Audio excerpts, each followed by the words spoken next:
Hello guys, welcome to my YouTube channel best share analysis में आपका स्वागत है। तो चलिए आज हम बात करने वाले हैं एक एफएमसीजी स्टॉक के बारे में जिसको लेकर न्यूज़ आ रही है।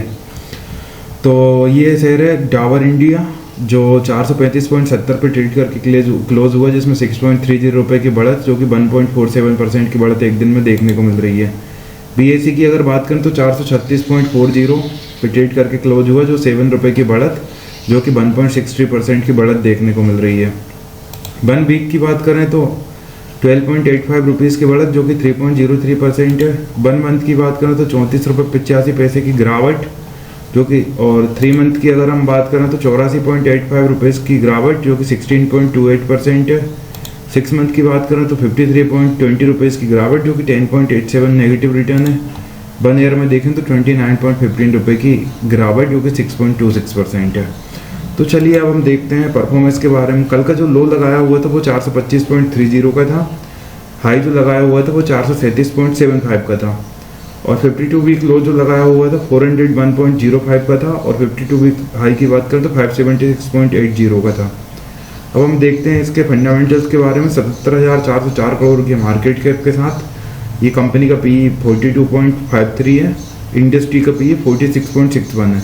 आप देखेंगे इंडस्ट्री का पी 46.61 है और इसका पी 42.53 है, थोड़ी सी सस्ती है वैल्यूएशन के हिसाब से। इसकी जो अदर कंपनी है वो थोड़ी सी पीएस महंगे हैं, बाकी ये थोड़ा 4 रुपये का अंतर आता है, ज़्यादा तो मैं नहीं बोलूँगा, लगभग बराबर ही है। पी भी रेशो काफ़ी ज़्यादा है, डेट टू इक्विटी बिल्कुल भी नहीं है। आरओई की बात करें तो रिटर्न ऑन इक्विटी 16.51% का है। ईपीएस की बात करें तो अर्निंग पर शेयर काफ़ी कम है, 10.26 का। कंपनी डिविडेंड देती है तो डिविडेंड यील्ड 1.83% का है। बुक वैल्यू की बात करें तो 61.73 की, और ट्रेड कहाँ कर रहा है स्टॉक 436 पे। फेस वैल्यू की बात करें तो फेस वैल्यू 1 है। तो अब हम देखेंगे इसके फाइनेंशियल्स के बारे में। तो रेवेन्यू साल दर साल ग्रोथ मतलब स्टेबल सही है। क्वार्टरली ईयरली में आप देखेंगे बढ़त देखने को मिल रही है। प्रॉफिट की अगर हम बात करें तो प्रॉफिट में क्वार्टरली इंक्रीज डिक्रीज है। ईयरली अगर हम बात करें तो लगातार स्टेबल सा रेवेन्यू प्रॉफिट बना हुआ है। नेटवर्थ की बात करें तो साल दर साल इसमें ग्रोथ देखने को मिल रही है। बाकी शेयर होल्डर पैटर्न की अगर हम बात करें तो प्रमोटर्स के पास 66.23% की हिस्सेदारी है। अदर डोमेस्टिक इंस्टीट्यूशंस के पास 11.10% की हिस्सेदारी है। फॉरेन इंस्टीट्यूशंस के पास 10.06% की, म्यूचुअल फंड्स के पास 7.28% की, रिटेल एंड अदर्स के पास 5.33% की हिस्सेदारी है।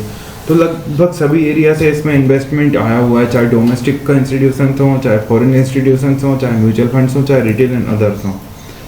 तो गाइस आप चाहें तो इस स्टॉक को अपने वॉच लिस्ट में शामिल कर सकते हैं। बाकी मैं कोई सेबी रजिस्टर्ड एनालिस्ट बिल्कुल नहीं हूँ, तो किसी भी फाइनेंशियल इंस्ट्रूमेंट में इन्वेस्ट करने से पहले अपने फाइनेंशियल एडवाइजर से सलाह जरूर लें।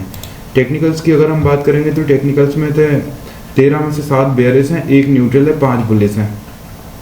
इवेंट्स में अगर हम देखेंगे तो क्वार्टरली एंड एनुअल रिजल्ट ये लोग अनाउंस करने वाले हैं। 7 में डेट है इसकी, और इनको लेके जो न्यूज़ आ रही है बेसिकली वो जानते हैं। तो Dabur India faces 4 lakh rupees की पेनल्टी फॉर एलिज्ड एफएसएसआई के एक्ट वायलेशन इन्होंने करे ऑन प्रोडक्ट लेबलिंग के ऊपर। The company plans to appeal, company ने प्लान करा टू अपील करने का, असर्टिंग नो फाइनेंशियल और operational impact and expects a favourable outcome.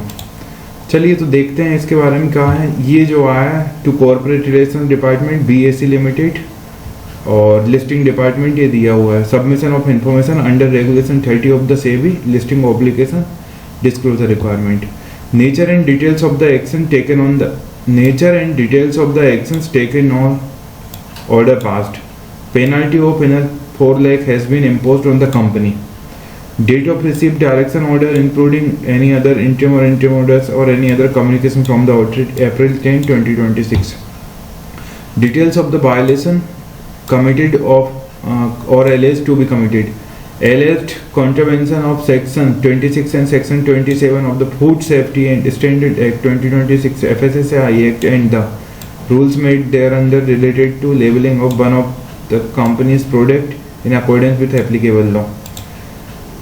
Or in view of the company, the aforesaid demand is not maintainable and the company shall be filing an appeal before the first appellate authority. Before the first appellate authority के यहाँ पे ये appeal file कर रही हैं। There is no impact, उन्होंने साफ बोल दिया, there is no impact on financial, operational and other activities of the company due to the order.